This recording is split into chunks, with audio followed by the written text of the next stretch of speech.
Oh yeah, I went there.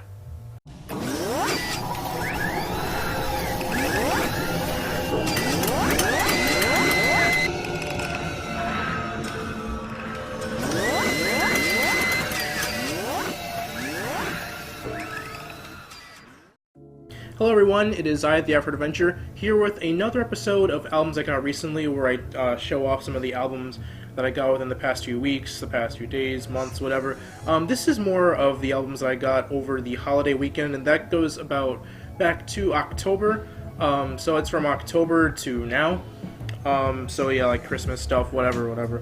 But anyways, I'm going to go in the order of gospel music, which I only have one, then hip-hop, then rock and pop. So without further ado, let's get this started because we have a lot.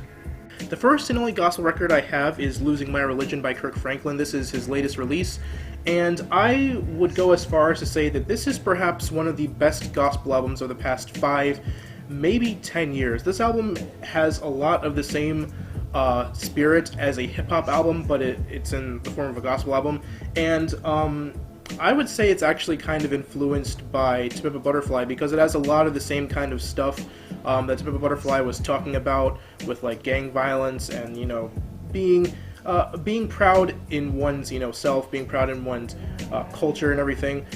This is definitely a good album. I would definitely recommend if you're into gospel music. It'll blow you away. It blew me away, especially the first track, which is actually a free spoken word poem actually, and it's really cool, really awesome way to start out the album. So yeah, Losing My Religion by Kirk Franklin.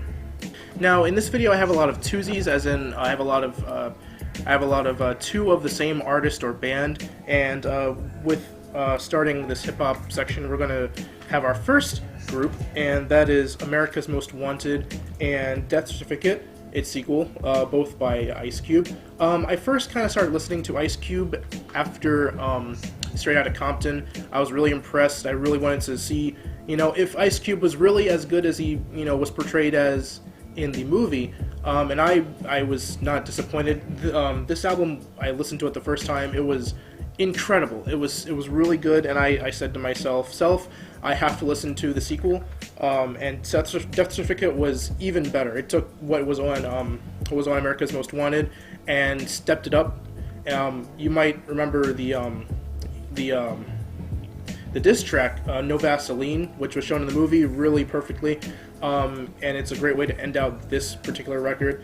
But both these records are amazing. They like fit right together with their themes and their style, and they just like this one just improves on the first one. So yeah, America's Most Wanted and Death Certificate, both by Ice Cube. Next record I have is Tetsuo and Youth by Lupe Fiasco. This was one of the earlier hip-hop albums of last year, and one of the first ones that really kind of started off the whole, you know, thing with hip-hop albums last year, because last year was really good for hip-hop. Of course there was some garbage, but you know, this was one of the first albums that come out last year, and I listened to it a few days, I think within the week that it came out, and it was amazing. I loved it. I thought this is going to be, you know, the hip-hop album of last year, until of course Kendrick dropped his album and that, you know, happened. But this is still really good.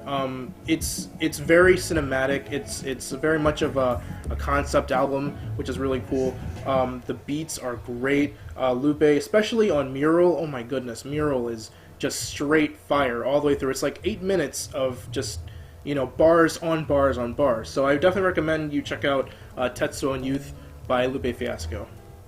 Next album I have is Cherry Bomb by Tyler, the Creator. This is an album I've been listening to quite a bit lately, and one that I definitely look forward to reviewing really soon. Might be my next one, maybe. But anyways, this album really showed the maturation of Tyler, the Creator. He incorporated a lot of like jazz, soul, rock into this album, and it made it was kind of iffy with a lot of people, especially critics and fans. But it takes a while. The title track, Cherry Bomb, shows a lot of influence from groups like Death Grips, and this album took me a while to really get into. But after a good amount of listens, it's actually really good, and I really enjoyed it. And I listen to it even still. I listen to it quite a bit, and it's yeah, definitely a record I recommend. It might take a few listens, but give it a shot and see what you think. So Cherry Bomb by Tyler the Creator. Now, there are some albums that I have, but I haven't gotten a chance to listen to yet, and this is one of them. This is Relapse by Eminem. As much as I know of it, I believe it was Eminem kind of going back to his horrorcore roots from like the Slim Shady LP and the Marshall Mathers LP. But yeah, Relapse by Eminem. Now, the last hip-hop album I have is actually one of my all-time favorites. This is Illmatic by Nas. This album really set the bar for what hip-hop would become in later years, especially on the East Coast. It was doing a lot of things that rappers at the time weren't doing, especially with like their raps. A lot of influence by people like Rakim and Eric B. This album is highly cinematic. It's really influential for a lot of artists and rappers to come. So yeah, Illmatic by Nas. This next album I haven't actually gotten to listen to yet, but this is So Far by Crosby, Stills, Nash & Young. This is a compilation album and considered one of their best. It has tracks like Teach Your Children, Woodstock, Deja Vu, etc., etc. So yeah, So Far by Crosby, Stills, Nash & Young.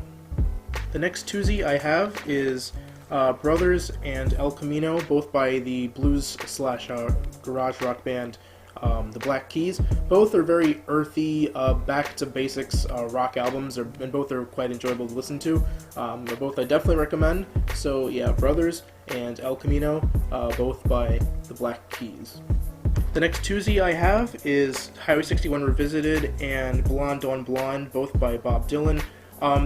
Both of these albums really changed the way people thought about folk rock, and actually kind of started the whole folk rock movement, as Bob Dylan was a acoustic folk purist, elitist, but he started using electric instruments and really shifted the way that music was made during that time. Both of these really, as some might say, changed the game.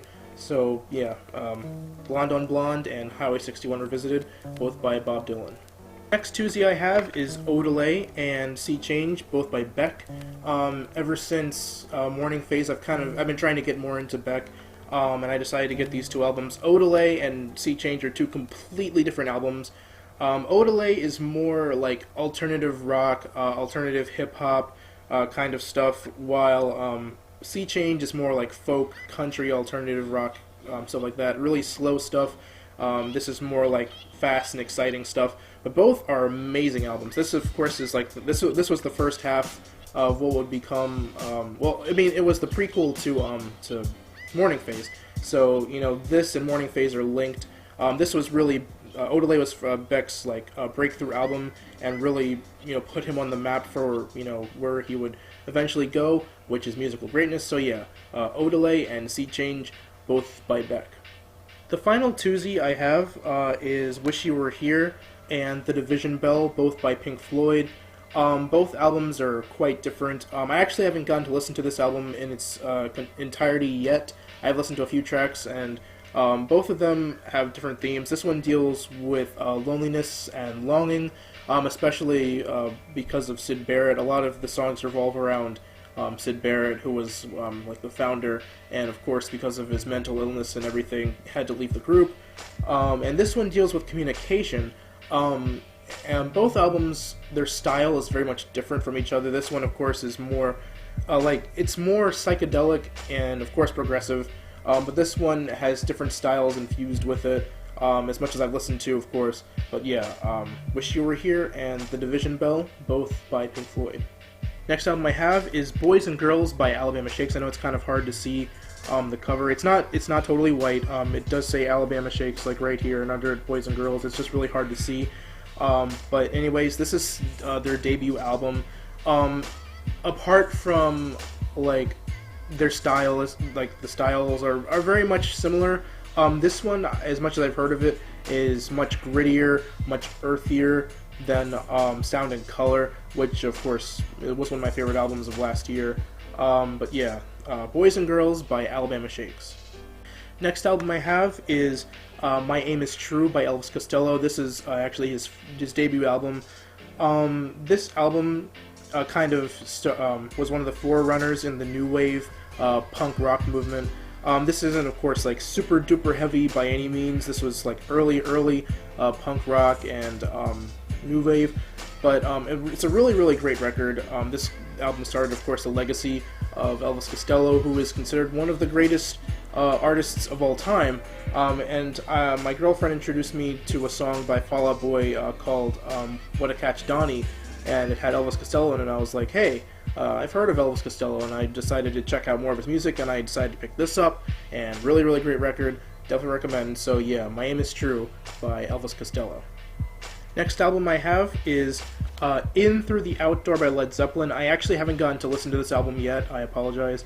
But yeah, it comes in this really neat like paper bag kind of thing, but if you open it up, you can see this is the actual cover. And it comes in this paper bag thing. But yeah, In Through the Outdoor by Led Zeppelin. Now, I could say this is the last rock album, but it's not really even rock, it's more pop. That is A Head Full of Dreams by Coldplay. This is their latest release. And this album had some pretty good songs on it. Like, I especially enjoyed Adventure of a Lifetime, which was more like dance pop. But this album didn't really live up to my expectations. I was hoping for something, that would blow me away. Like Miles Alotso I thought was really good, and Ghost Story was solid, but this was only alright. I've only listened to it one time, so I might need to give it a few more listens, but my opinion of it as of right now is that it's a decent album. If you open this up, you can see this is the actual cover, and then it comes in this box thing here. But yeah, A Head Full of Dreams by Coldplay. Come to think that there actually isn't like an ending to the rock section. A lot of like the last 3 albums that I have are like they all have some rock influence in them. So the next one I have is The Very Best of Ray Charles. Ray Charles, if you may not know, is one of my all-time favorite artists. And this is a compilation album. The only thing that they're missing, they have, I've Got a Woman, Drown in My Own Tears, Hallelujah, I Love Her So, What I Say Parts 1 and 2, Hit the Road Jack, everything except for Mess Around. And that was really like his first big hit, and they don't have it on here, which really confused me. So it's kind of hard to say that it's the very best of Ray Charles if you're missing like his first biggest hit. But regardless, it has, all the essentials minus that one track, or one song rather. But yeah, The Very Best of Ray Charles. Next album I have is Superfly by Curtis Mayfield. This is, of course, the soundtrack to the film Superfly.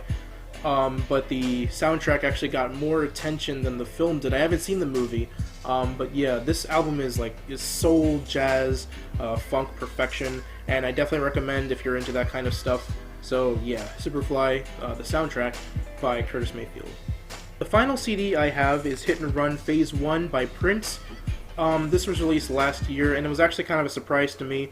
When I listened to it, you all may probably know that Prince is my all-time favorite artist, but I honestly wasn't super impressed by this record. I've only listened to it one time, and I guess I have to give it more listens, but that one time I listened to it, I honestly wasn't impressed by it, and I'm not sure if I want to give it any more listens anytime really soon. I definitely will, though.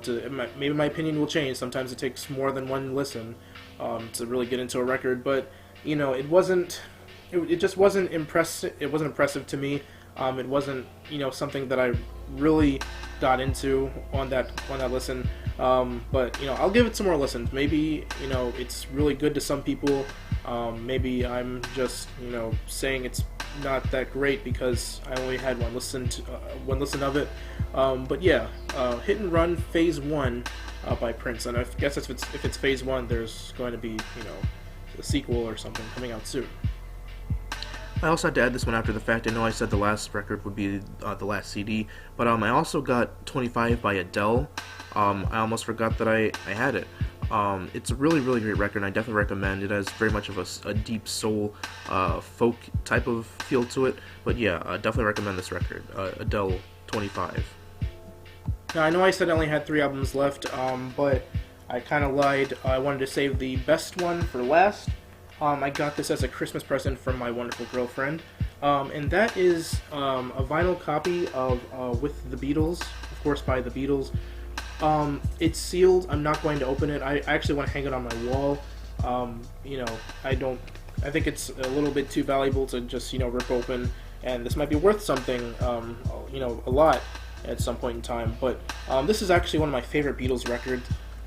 It's one of their earliest records, and it really shows, because a lot of people aren't, you know, aware for some reason that the Beatles, like their earlier stuff, was actually really, really good. Most people are more, you know, into the later stuff. Of course, I'm more into the later stuff, the psychedelic stuff, but with the Beatles, shows a lot of what the Beatles could do back then. It showed that they had a lot of promise in those early days. Some of my favorite tracks, of course, are All My Loving, It Won't Be Long, Please Mr. Postman, Roll Over Beethoven. Really, really great record, and I'm really glad to have this in my collection. I want to thank my wonderful girlfriend again for getting me this. It's a wonderful present, and I love you very much for getting it for me. Anyways, I want to thank you all for watching. I know this video went on for a long time, but I just wanted to show all these albums to you. I especially and specifically waited until the holiday season was over, after, you know, I got all, you know, my presents and everything, to kind of show off what I got and everything.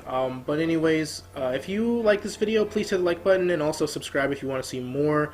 And of course, I do album reviews. If you want to see an album reviewed that you like or recommend, just leave a comment down below, or hit me up on my Facebook or my Twitter. The links are in the description, and I will see you all in the next video. So long.